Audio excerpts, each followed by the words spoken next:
Hello and welcome to the Jujutsu Kaisen chapter 235 leaks for this week. But before we get into it, of course, I need to thank Miyamura for providing us with the information and leaks for this week. Their account will be in the description down below, and with that, let's get into it.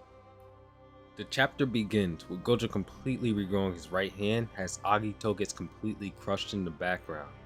The narrator explains that Gojo's intensity has been raised due to the two black flashes he's landed, and that the King of Curses, Ryomen SUKUNA, is now nervous for the first time in thousands of years.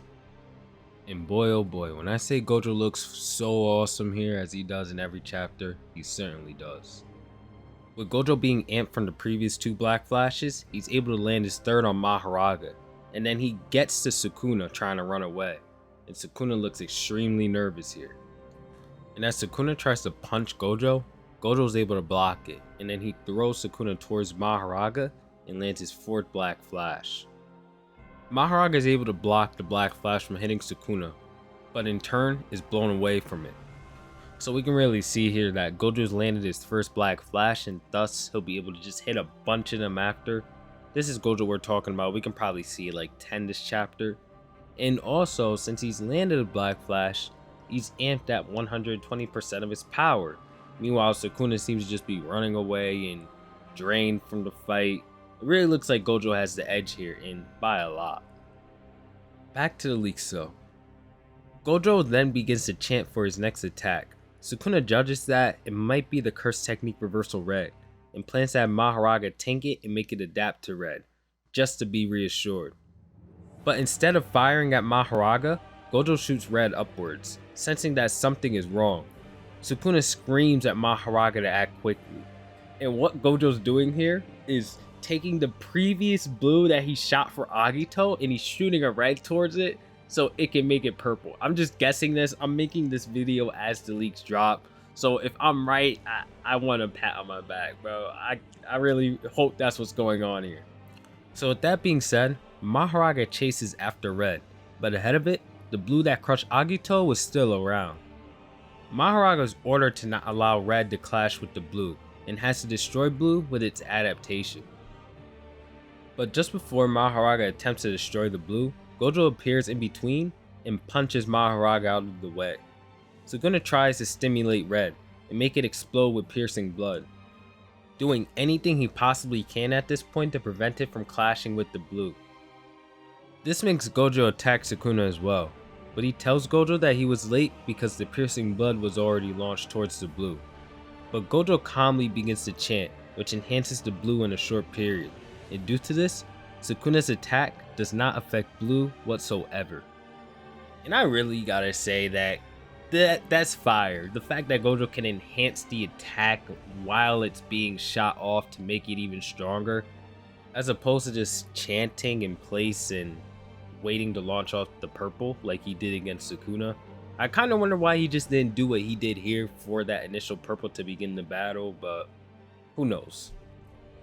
We come back to the chapter and Gojo begins to chant for the hollow purple, and we see Yuta back at the base apologizing to Kusakabe that if a hindrance like him was at the battlefield, then Gojo would have never been able to pull this off. And then blue and red merges as Gojo says, "Hollow technique purple." I kind of feel cheap here because I was agreeing with Yuta at first, but it seems as if Yuta now believes that he should have went on to the battlefield. I at the time did believe that he should have went on. I think Gojo could have used the help, but as we can see, clearly both me and Yuta were wrong. Anyways, as Gojo finally pulls off this hollow purple, it's said that Gojo blasts everyone including himself with the hollow purple. And we can see Mahoraga's wheel getting destroyed in the two panels below. And you can really see this explosion just take up all of Shinjuku.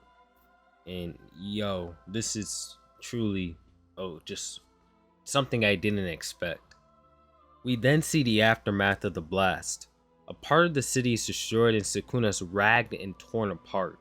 He's even missing his left hand, again. Now, people can say whatever they want about Sukuna, but the fact that he survived everything Gojo's been throwing at him up until this point, let's give him some props. He's at least a professional sandbag. As the dust settles, Gojo's still well and alive as well. And though the purple hit him too, since it was made up from his own cursed energy, it doesn't hurt him that much. Kusakabe points out that Sukuna, now without Mahoraga and slow healing, won't be able to use his domain amplification. And so, with that, Gojo has won the battle of the strongest. It finally ends. Now I have really got to say that I can't believe the battle's over, man. After everything we've seen, after it's actually over. Now, we could really go into long talks about what's going to happen next for the series. You know, I mean, we could see Kenjaku come in and just crush Gojo with his domain. Could Gojo still clear Kenjaku at this point, as exhausted as he is? I think that's debatable.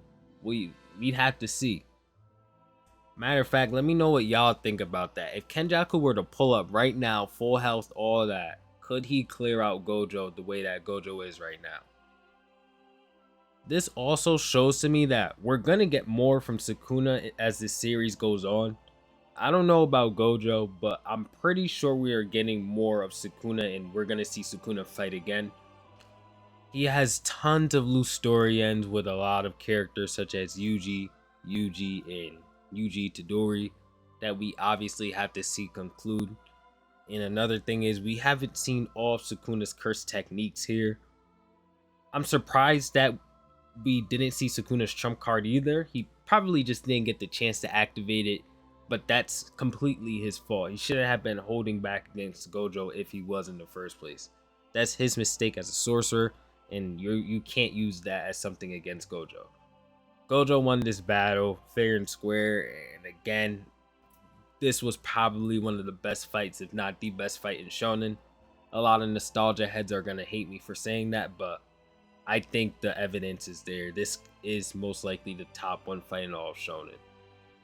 Another thing I want to point out is we have all these side characters that seem to have really no purpose as it stands right now. Obviously, they're all gonna have a purpose, and thankfully, with GEGE not really raising the stakes as high as he could have in this fight, all these side characters will get the chance to shine. Jujutsu Kaisen's not ending anytime soon.